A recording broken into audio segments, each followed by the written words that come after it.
A few months ago, I was in a kind of a big meeting, and our bishop was sharing a story with us about how when he looked out his office window, he saw that a tree had fallen down.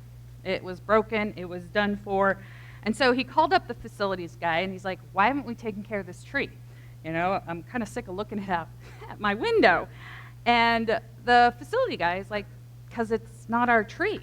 It's actually just across the property line, and we have to wait for our neighbor to take care of it." And so he's like, "Okay, what's this tree doing there? Why is it bothering me to see this thing? I'm not responsible for it." But he's like, "I try to pay attention to these things, to notice if there is something that God is trying to maybe teach me or show me." And it's interesting that he started talking to us about the message for him was to bend, not break, like that tree. You know, in a season of stress, in a season of hardship, it's easy to feel like we're going to break, you know? But he's like, this was a call to me to pay attention and to think about what it is to bend, not break. And I have been thinking about that ever since. Like, this has been months. What does it mean to be, to bend but not break? Bending is clearly preferred to breaking. A lot of us start to have conversations around church here sometimes about how as we get older, we don't bounce as well. And sometimes our bones break or we feel like we're, physically broken. But more about the emotional or even relational toll that life can take on us, that we want to be able to bend, because that's a sign of resiliency, a sign of flexibility. That bending is really a skill that we do want to embrace in times of stress, in hard times, in uncertain situations. And there is also a caution, because we humans are not created to constantly live in a state of bending and not breaking. See, some of us feel like we are in a constant state of anxiety. We aren't breaking, but we are barely surviving.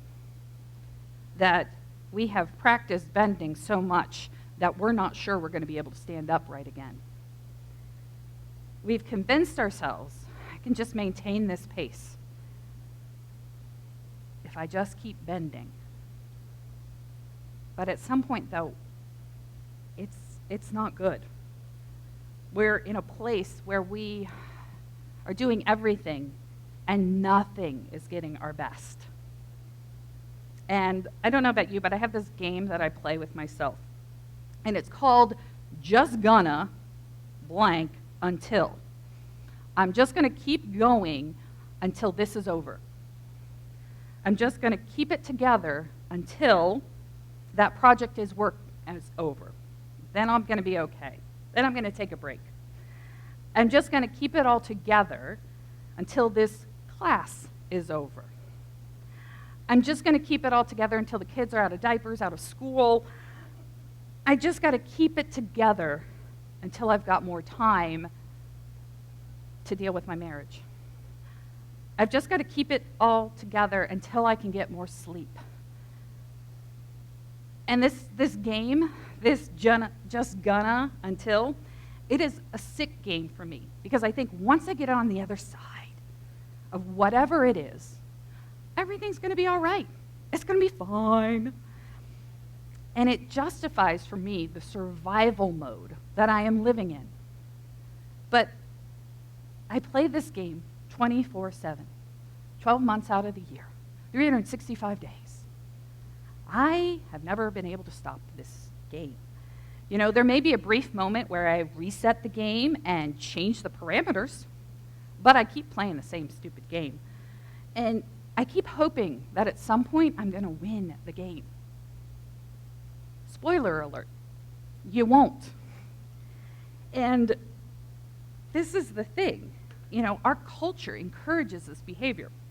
This is a quote I've shared with you guys before, but it just captures, I think, one our culture, but also sometimes us as Christ followers. Blessed are the busy, for they shall inherit the earth.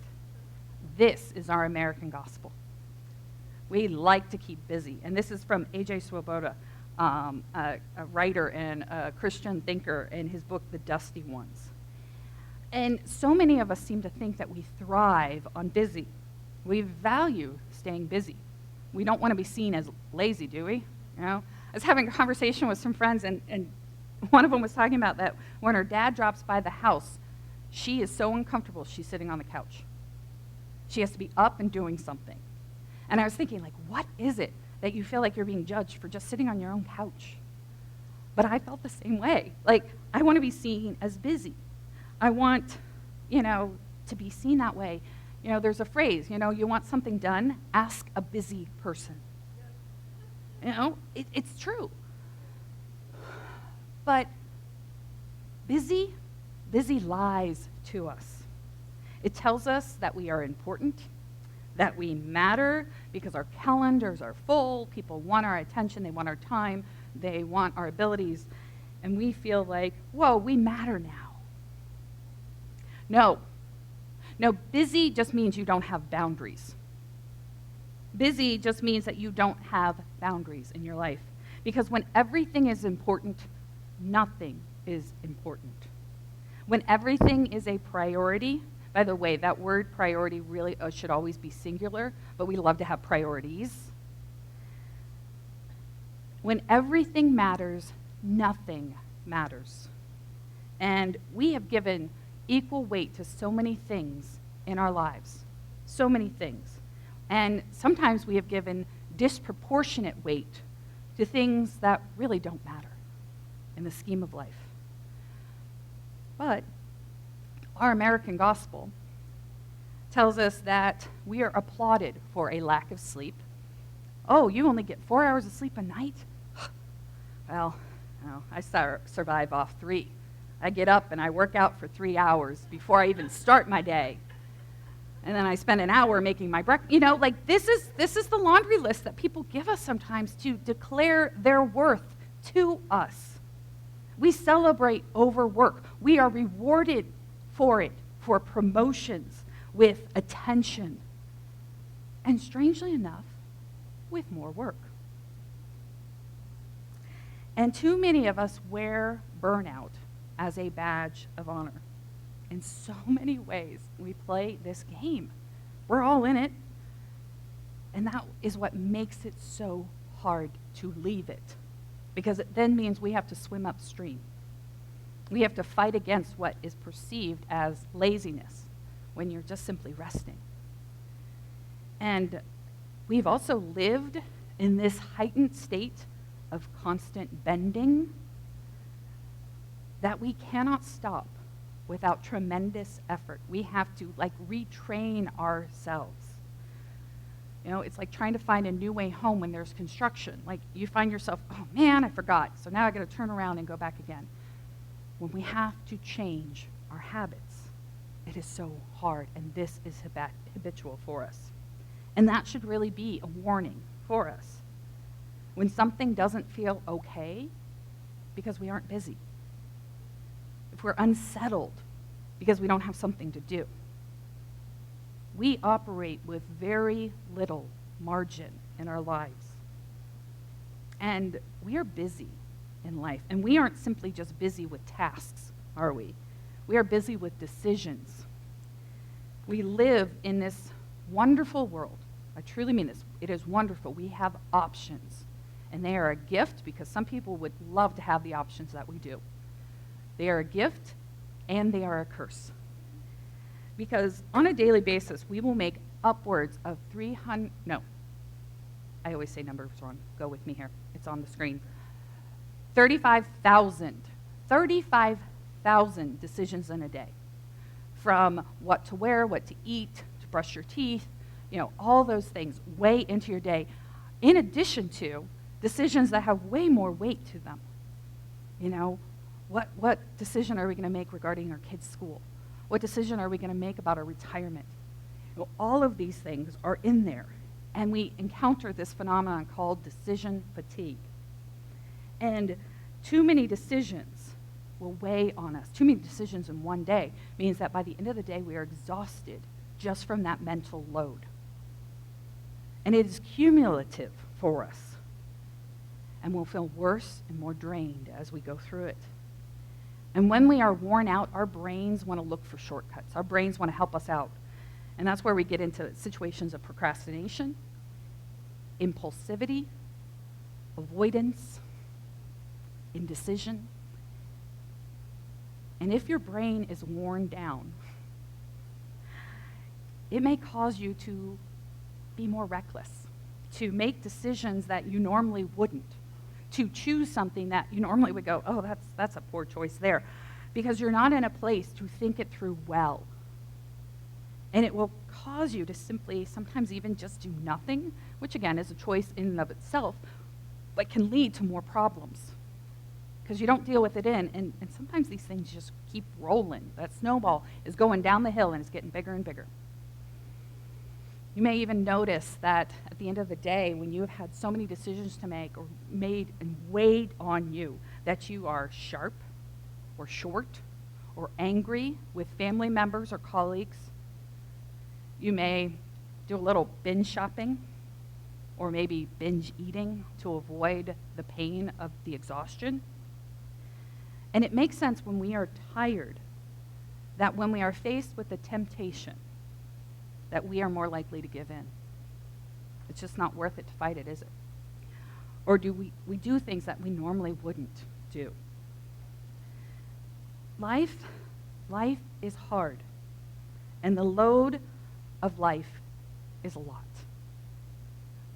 And part of the problem is that we often throw fixes at the symptoms, not the root problem. More sleep isn't going to fix it. It will fix it in the interim. It will fix it in the temporary, but it's not going to fix it in the long term because you continually exhaust yourself.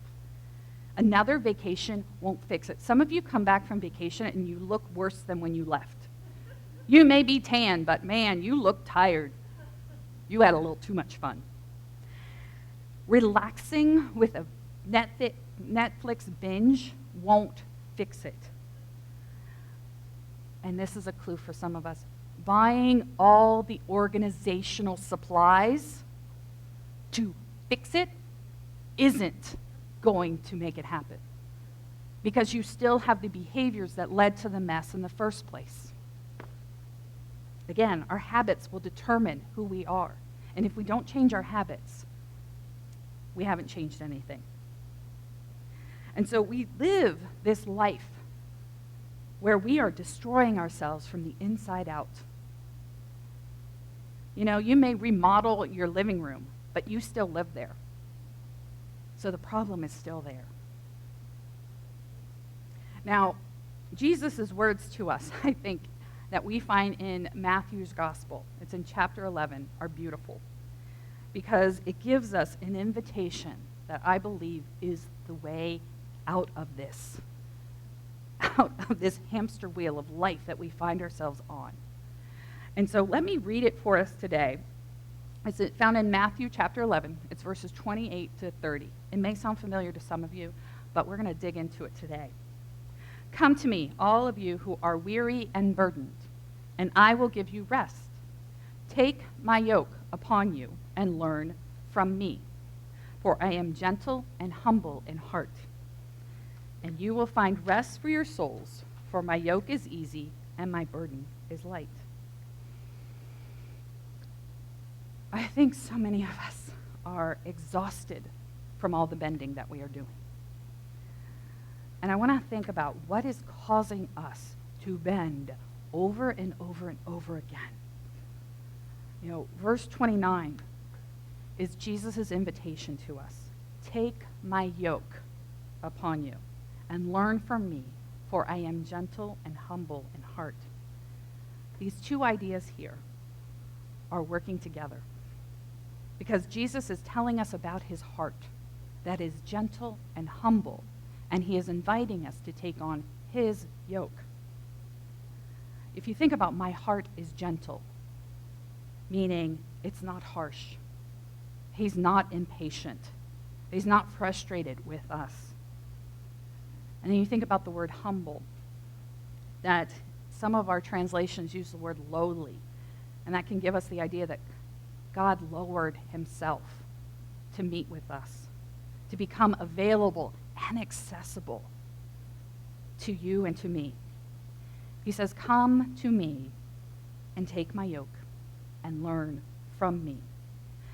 Now, for us city folk, a yoke is a piece of farming equipment used to link two animals together to do the work, to carry weight, to carry the load.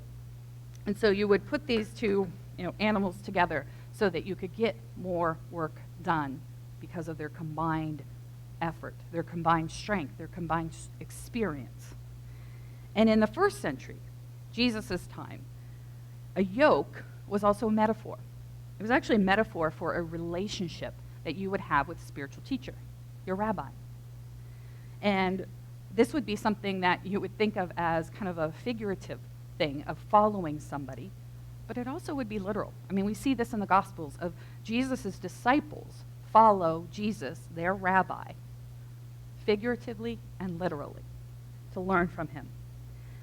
And they would teach people essentially what it is to be human, what it is to be a lover of God, to be somebody who understands the law, which was important at that time, to understand the law that God gave to the nation of Israel, to be in right standing with God meant following the law.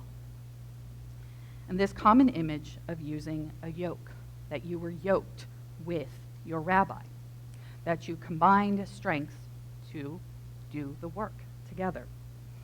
You would bear the weight of something together. And it was the rabbis reading and understanding of Torah and how it was to be applied to your life and others. And so thinking about that and shouldering that weight, this image for them at this time was also heavy. It was meant to be a burden to carry, one that they gladly embraced because it was for God, but it was understood to be a heavy load because it asked a lot of them. And then Jesus comes along. Jesus comes along and he says, "My yoke is light and easy. My burden is light." Jesus is talking about something that is so radical to them because they understood your rabbi's yoke was heavy. And he's saying, no, mine is light. This burden that I'm asking you to engage in is light. It is easy.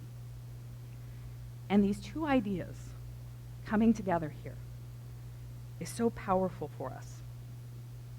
And I love how Eugene Peterson, who wrote the paraphrase that we talk about, The Message, how he kind of hears these words of Jesus. Are you tired, worn out, burned out on religion?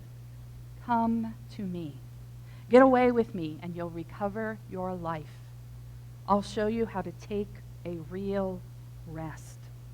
Walk with me and work with me. Watch how I do it. I love how Kevin talked about the idea of apprenticeship. This is what it is to learn from and learn with. Learn the unforced rhythms of grace. I love that line. Learn the unforced rhythms of grace. I won't lay anything heavy or ill-fitting on you. Keep company with me, and you will learn to live freely and lightly. You will find rest in him, not simply for your body, but also your soul. See, Jesus came into the world to offer us a new way for humanity to relate to God, to connect with God. And he fulfilled the law on our behalf because we were never going to be able to do that. We were never going to be able to complete it the way he did. And he offers us a relationship that is based on grace. And so what do you do in relationship with others? A common image for us is to walk alongside that person. I think about that with my husband, that we walk alongside together in this world. We have this beautiful image in our marriage ceremony about how when we became, husband and wife, that we went from looking inward towards each other to side by side looking out at the world together. You walk with that person. And Jesus is telling them, I want you to learn from me. I want you to walk alongside with me. I have a new way for you to shoulder the weight of life. And it doesn't depend on how good you are. It's not dependent on your ability to do all the things and then post it on Instagram.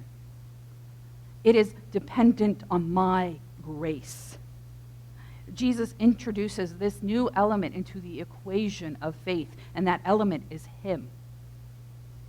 Jesus understands that there is no escaping the weight of life, because life is hard. It's challenging, even when it's good. And so this invitation is not to make life easier. I'm sorry if that's what you came here for today. This invitation is not about making life easier, but it is about making the burden and the load lighter, because we are yoked to him. Again, that combined strength. We're not doing it solely in our power. We are doing it in cooperation with the power of Christ. We are doing it in the power that raised Jesus from the dead. And you think about this understanding of what a yoke is. That many times when a farmer had a younger or weaker or inexperienced ox, that they would pair them actually with a bigger, stronger, more experienced ox. And that this combination, we think, why wouldn't you want people of equal strengths? No, this was meant so that the younger, inexperienced ox would learn from the older animal, the more experienced, the stronger animal.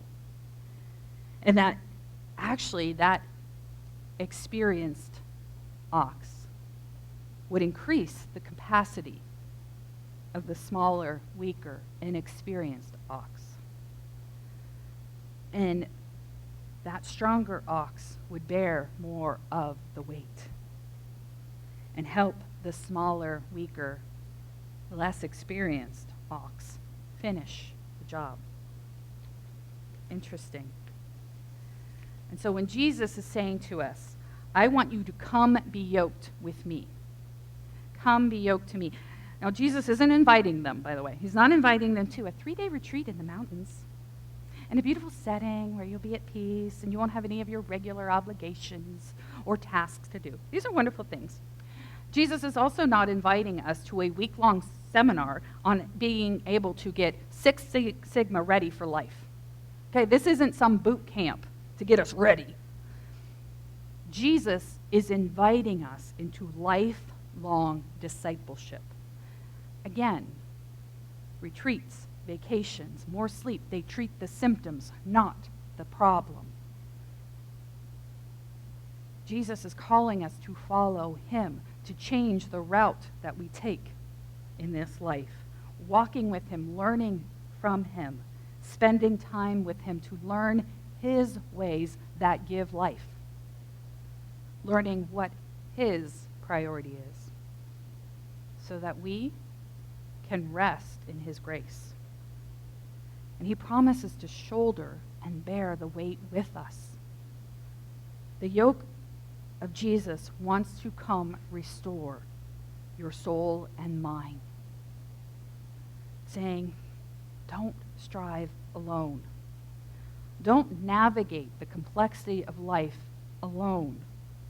Stop trying to earn your place, because you are running at this unsustainable pace. Your capacity is limited. That without me, you are not going to be able to push through on your own. That our souls are at our best, our healthiest, when we come to Jesus for rest. That we can rest from the striving, from the productivity, from the accomplishments. That when we come to Jesus, we allow him to fill our cup first with life-giving water that sustains us and, amazingly enough, sustains others around us. Learning his ways means that when we face with him. We walk through it. We walk through life with help. We walk through life with the power of the resurrection. We walk through life with his very spirit inside of us, to guide us, to strengthen us, to comfort us. To be yoked to Jesus is to understand that I can't do life by myself. And the beautiful thing is that we do it with God and we do it with each other. That God created this beautiful thing called church, which isn't a place. It is the gathering of people. It is gathering of people together. And that being yoked to Jesus means that our relationships get richer because suddenly we're understanding that we put others before us. And if somebody is putting themselves before me and I'm putting myself, behind them, suddenly both of our needs are being met because we're taking care of each other. That is a beautiful thing. That is a cooperative effort that yields beautiful results in this life. So, when we are yoked to Jesus, our right priorities come into view. That you and I get to operate then in life out of his grace and his love. That whatever season of life that we are in, whatever season of life that you are in, you may be in a stressful season, you may be in a season of calm, but whatever season you are in, I want you to pay attention to Jesus. Pay attention to what he is asking of you. What he is asking you to do, what he's asking you to pick up, and maybe what he's asking you to lay down, to let go of. Maybe it's the expectations that you have placed on yourself. Maybe it is the expectations that others have placed on you. Maybe you need to let those go because you are bending too much.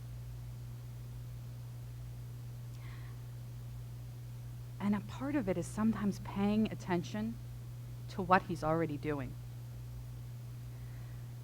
I've had this hit home for me, and sometimes I think this is a horrible line, by the way, and if you ever say this to a teacher, I will come and smack you, is that those who can't teach, right? You've heard that line. It's awful. But I often think for myself, those who can't preach. Because a lot of times I'm preaching to myself. I'm just glad you're here with me. It's kind of nice to see you all. But so often I am in the midst of whatever this is, and I'm like, oh, okay, God, I hear you. Well, this is my thing, that I've had to open my eyes to what God is already doing in and around me. Is that twice now I have reluctantly chosen to help someone. It's a lovely phrase. There's none of you here today. So, but I have reluctantly chosen to help this person. And it's been on a Saturday each time, which means I have my kids all to myself because my husband works on Saturdays. And I have gathered them up, shoved them in my van, and taken off to help this person. Help this person get home because they've gotten confused and lost. They don't know where they are. Now, I could have ignored the problem because it really was inconvenient. It wasn't planned, and I am a planner. And I just thought, why does it have to be me? That's a lovely thought, I know. And I took a deep breath. And the thing is, at 3 separate points, it wasn't like this went smoothly or beautifully, because at 3 separate points during this whole event, my children lost their minds. They flipped out. Now, they were safe. They were never in any danger at all during this whole thing. But they didn't understand. They didn't understand what we were doing. They didn't know why. And it was an interruption to our day. And I'll admit, I hate to be interrupted. But often God needs to interrupt me to get my attention. And allow my salty self to help someone. And allowed me to see Jesus in the moment, not in me, but in the person that I was helping. Where have you seen me in prison? Where have you seen me hungry? I had an appointment with Jesus. It just wasn't on my calendar. And deeply convicted of that. Deeply. and how hard my heart is in some places, and that I still need Jesus to get into those places for me. But how beautiful our God is, that he allows me to continue to work and be present to the beauty that he offers me every day. To allow myself to be interrupted by his grace. To show my kids that we do hard things, not to earn his love, not to earn God's love, but we do hard things because we are yoked to the power of Jesus. So I've been asking you guys this question a lot, and I've been asking myself it a lot. Is this, where have you seen the love of Christ recently? Because when we are yoked to him, it means we are also present and attentive to him. It is not that we conjure more of God up. God is omnipresent. He's everywhere. We do not, rub a lamp and suddenly the genie appears. He's already here, y'all, whether we acknowledge him or not. But when we come to him to find rest, to yoke ourselves to him, we are suddenly more aware of his strength, his experience, his grace, and his love. And so where have you seen the love of Christ recently? We should be seeing it every which way. We should be seeing it in the inconvenience of a moment, because we have the opportunity to love somebody. God's love for me shows up when he interrupts my selfishness. That he reminds me of his grace for me and his grace for others. Where is he showing up in your life? Because he is. He's there. You just may not be noticing.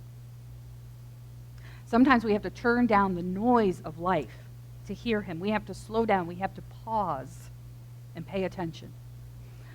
So where have you seen the love of Christ recently? Ask yourself that this week, regularly. Maybe set an alarm on your phone to remind you to think about this. Hear his words that are coming to you. His words to us, come to me and find rest. Learn from me how to live. Amen.